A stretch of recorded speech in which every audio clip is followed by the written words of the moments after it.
Hi guys, you're watching Astrollywood and I'm MVTO Astrologer Valerie Mesa. Firstly, I wanted to wish you guys all a happy holiday. It's the day after Christmas, so I hope everyone enjoyed their break. We're back to work though, however. And today, since it's the 15th Astrollywood show, you guys, it's like season 1. I even said it was season 1 today. It's the 15th show. We're gonna kind of go over an entire just recap of everything that happened in 2017 and how it is that affected us and what happened in Hollywood overall. So first things first, I always do my cosmic advisory. Good news, Mercury is finally direct, so we don't have to worry about losing all of our, shopaholic excess items that are coming in the mail like me. That's what I worry about, right? But other than that, we're finally in Capricorn season, but there's so much Capricorn energy in the air, it's like overwhelming.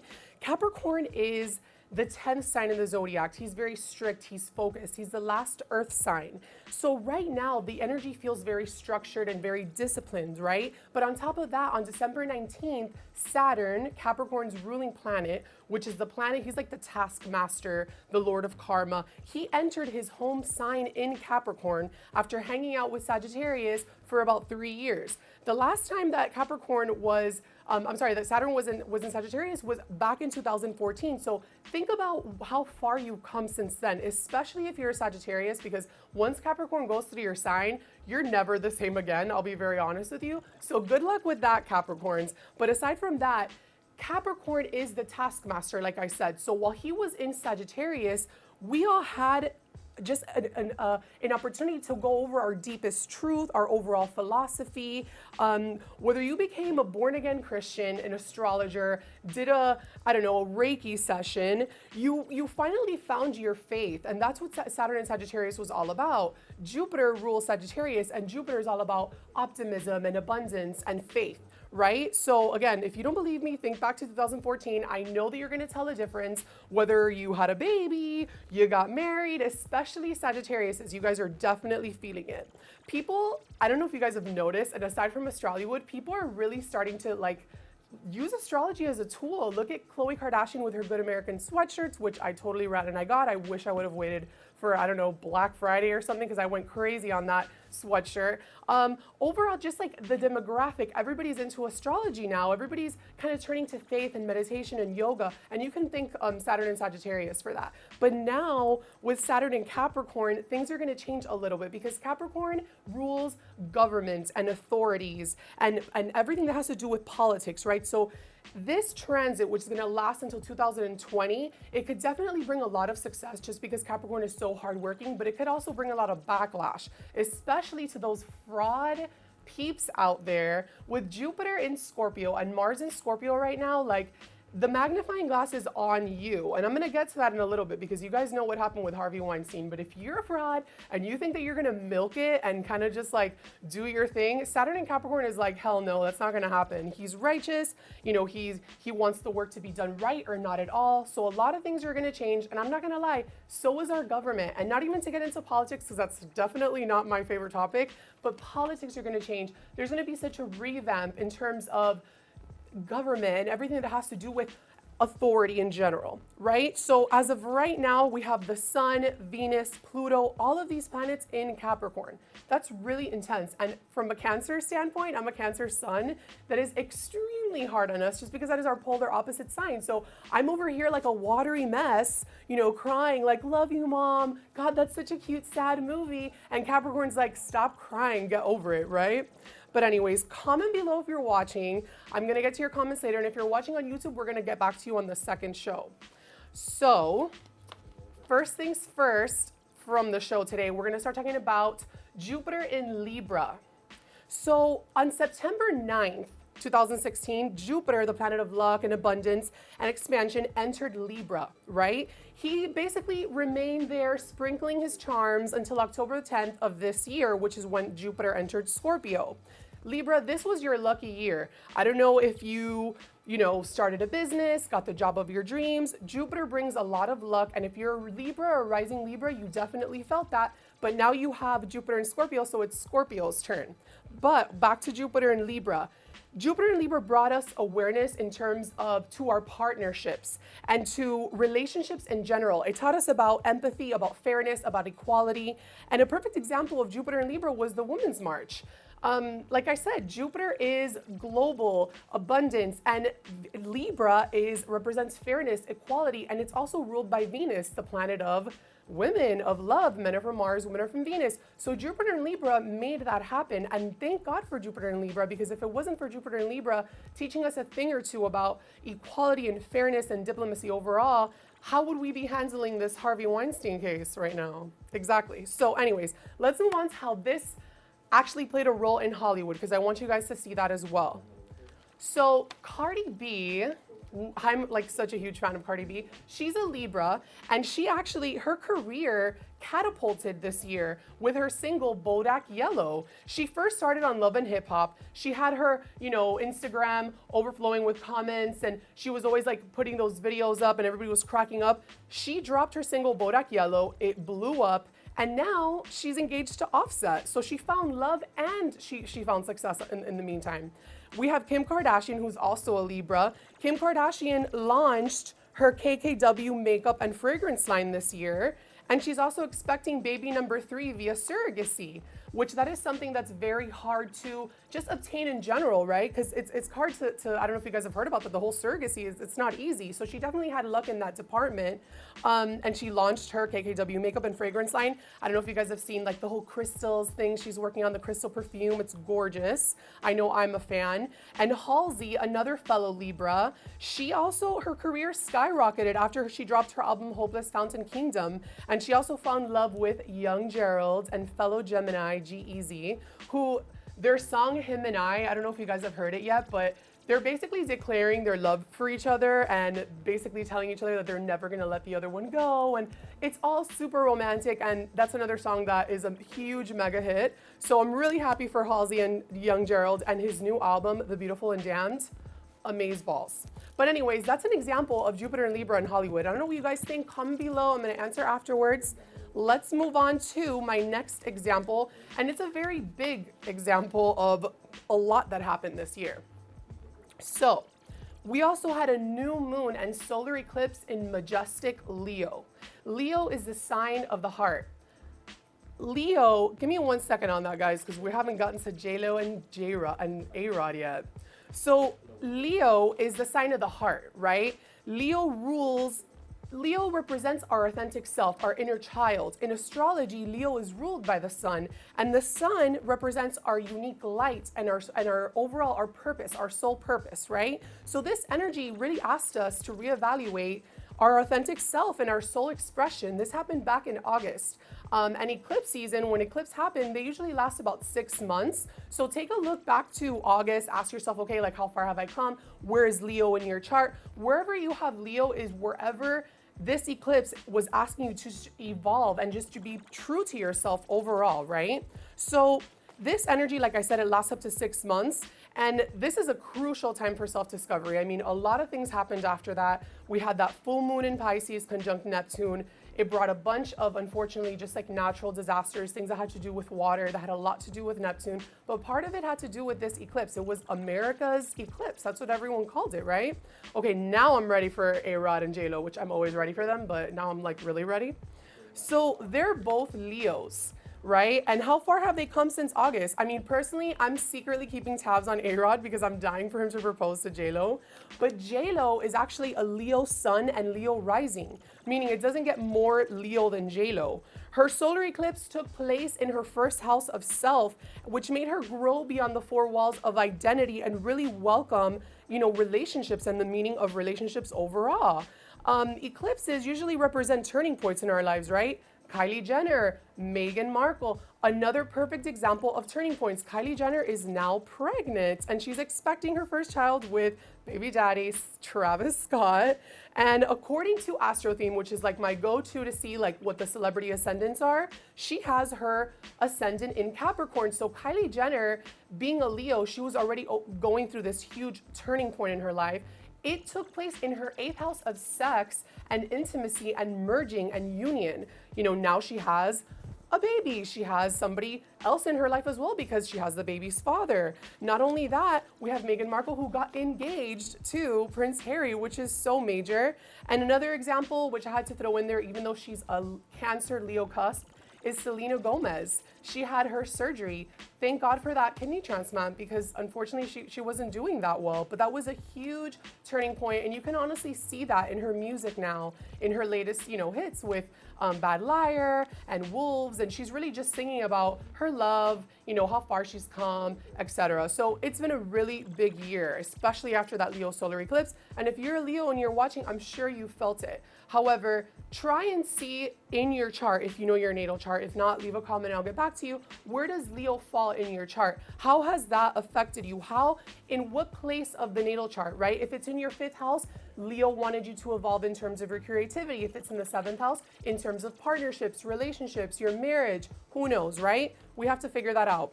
So last but not least, we're gonna talk about Jupiter in Scorpio, which honestly, that is like my favorite example of today, just because there has been so much happening with Jupiter in Scorpio. And of course, it's the Harvey Weinstein case. I have to throw it out there. The overall theme of Jupiter in Scorpio is mystery, soul healing. This transit is teaching us how to find the light within the dark. First, we had Jupiter in Libra teaching us about equality and about partnership and about just rights in general, that empathy, that diplomacy, right? And then now we have Jupiter in Scorpio bringing us closer to our soul karma and just like the spirit world. But in the meantime, Jupiter is like a magnifying glass, like I always tell you guys. So wherever Jupiter goes, he makes everything bigger. So Scorpio represents secrets. Secrets are coming to the light.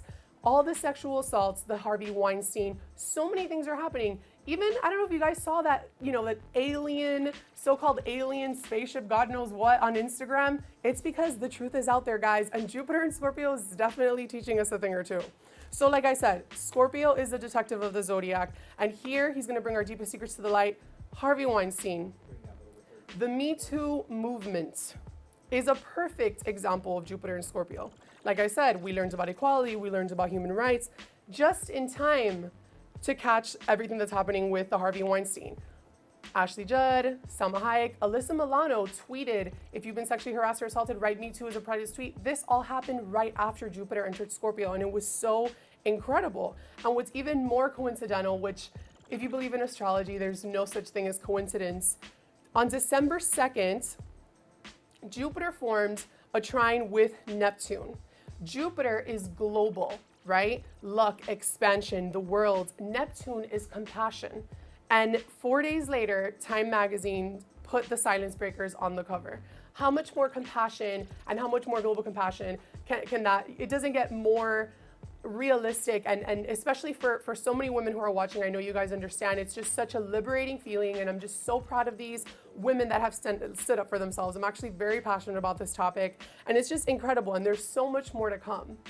So that's what I had in store for you guys this year, this show about this year.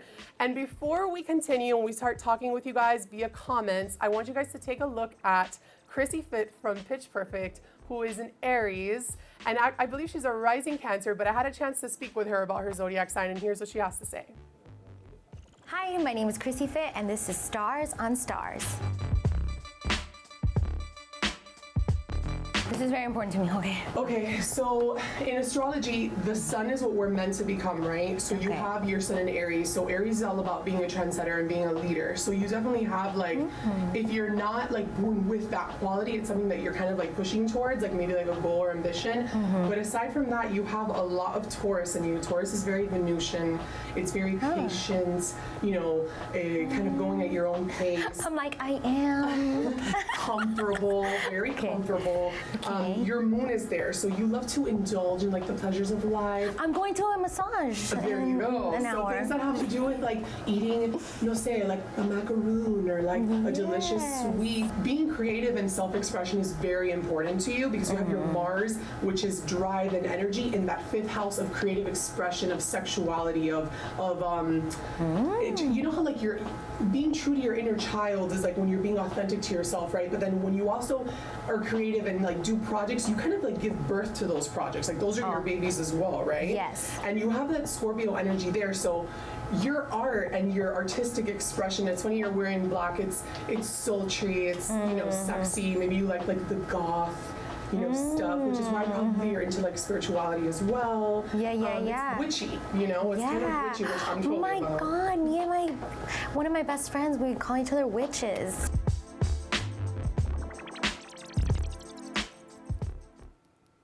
In that moment, we had to cut it in that moment because I was literally like, me too. I love everything that's to do with being witchy. I'm a witch. I'm like bewitched. Chrissy Fit is so cool. Shout out to Chrissy Fit. She's incredible. If you guys haven't seen Pitch Perfect, go check it out. And Aries, funny enough, she has her moon in Taurus. She is an Aries, so she has a lot of Taurus energy, so she doesn't necessarily come off as like a impulsive Aries per se. She's kind of more like a laid back Aries with like a Cancer rising. So that's the beauty of having your sun in a sign and having a rising sign, et cetera, et cetera. So if you guys have comments, go ahead and talk to me. That's what I'm here for. Yeah, we got a couple. Okay, cool. Come on. Oh, one went out. No, just read them to me. Mercury's not even in retrograde, guys. You're not seeing? All right. What will happen with Capricorn? I got a very difficult year. What's their name? Her name is Bourgeois. Bourgeois. Okay, B. I'm gonna call you B. So you said you had a difficult year, and I'm sorry to hear that. I'd love to know where it is that you have Sagittarius, and there's just been a lot going on. I mean, Pluto also entered Capricorn. Pluto and Saturn are gonna come together now in the same sign in Capricorn. If you are a Capricorn, these next 3 years are gonna be all about just a revamp of your life. Are you paying attention to your routine? Are you getting the job done? Are you growing as a spiritual being, aside from being a human, you know, in this human world? Are you growing spiritually? Do you have the right people around you? It can mean so many things. I'd love to see where your chart is. I'm not going to tell you that the world is over because it's not. Ruin is the road to transformation. I'm not saying that anything's gonna happen, but you just have to flow. Just flow with the change and know that you're gonna grow. Saturn is a ruthless teacher, but he always gets the job done, and I promise you that I'm not lying about. All right, Yuvia asked, what can Geminis expect in 2018? Ooh, okay, so Gemini. Capricorn is gonna be in your 8th house of sex, Yuvia. So, Saturn is definitely gonna give Geminis an overall feel for just intimacy and union. And he taught you a thing or two about relationships the past 3 years, right? Everything that has to do with partnerships and, you know, did certain people and friendships make the cut? How it was to, I don't know, cohabitate, or if you got married, who knows? But in the long run now with Saturn entering your 8th house, it's gonna be about your emotions. It's gonna be about everything that's hidden. Saturn is like, if you really want to be in a relationship and be true to yourself and to your partner, now is a time where you really need to like kind of, I don't know, like, you know, when you turn a shirt inside out, kind of turn yourself inside out, if that even sounds right or wrong, I'm sorry, but it is what it is. You have to kind of start opening up a little bit so you could really feel that soul connection. How are you going to connect with someone if you're not being true to yourself? That goes for all Geminis. All right, we got another one by Emily. Emily asked, so will Saturn in Capricorn kill the vibe or make the New Year's resolution stick? Ooh, I like that question. I'm gonna go with both. I'm not gonna say that Saturn kills the vibe. Saturn is just so serious. Like Saturn right now would like laugh at my cosmic background and just like fiddle the table with like my psychedelic, you know, astrology tapestry, you know? Saturn is just very serious and very structured, and he's focused, and he's like the goat that's going up the mountain, and like even though it's freezing or hot or whatever, you know, weather it is, the goat is still going at his own pace because he's on a mission. So Saturn is ruthless in that sense, so maybe he can kill the fun a little bit. But in terms of the New Year's resolution sticking, I had to think about that. I was like, what was the other part? The New Year's resolution sticking, definitely, because all the work that we've put into our projects, all the hard work that you put into in general, whether it's work, whether it's your relationship, Saturn is like, okay, like I want to see the concrete side. I want to materialize it. I want to execute whatever that is. Saturn does the job right or not at all, just like Capricorn. All right, we got another one from Amber. She